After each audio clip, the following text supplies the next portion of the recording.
alikasirika sana na mwanadada fulani kwa sababu ya mavazi yake. Yani alikuwa amevaa hata ile si mini skirt, tunaweza sema ni quarter skirt. Alikuwa amevaa wapi, kanisani?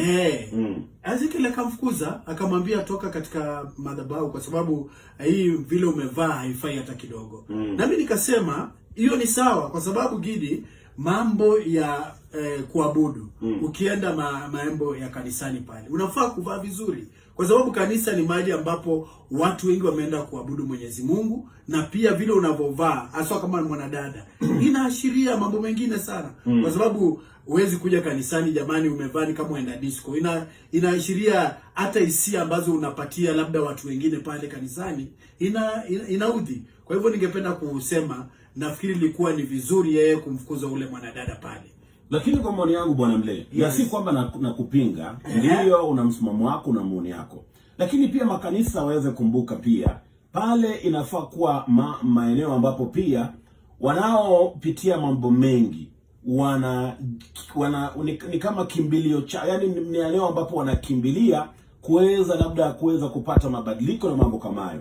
Ikiwa labda huyu mwanadada alikuwa amevaa vile kwa sababu ametoka disco na ameamua anaenda kanisani kuweza kubadilika, kuna makosa gani? Kuna makosa gani? Mimi nafikiri kwamba hata Jumapili kuacha kucheka nitoe maoni yangu.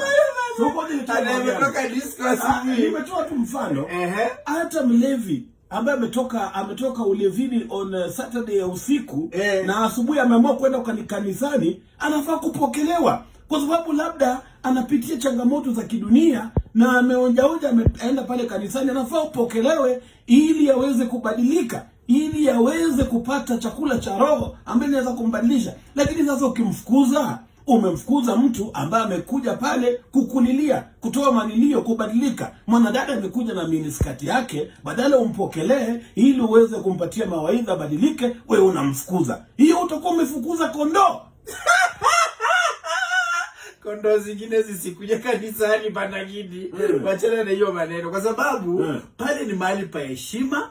Ukikuja kuabudu pia wewe mwenyewe ujiulize, ikiwa mimi ni mwenye dhambi na nimekimbilia makao ili niweze kubadilika, nimefanya makosa gani? Hapana Gidi, mavazi ni kitu ambacho pia inafaa. Huyu ni mwenye dhambi amekimbilia kanisani kuweza kubadilika, amefanya makosa gani? Amefanya makosa. Haya.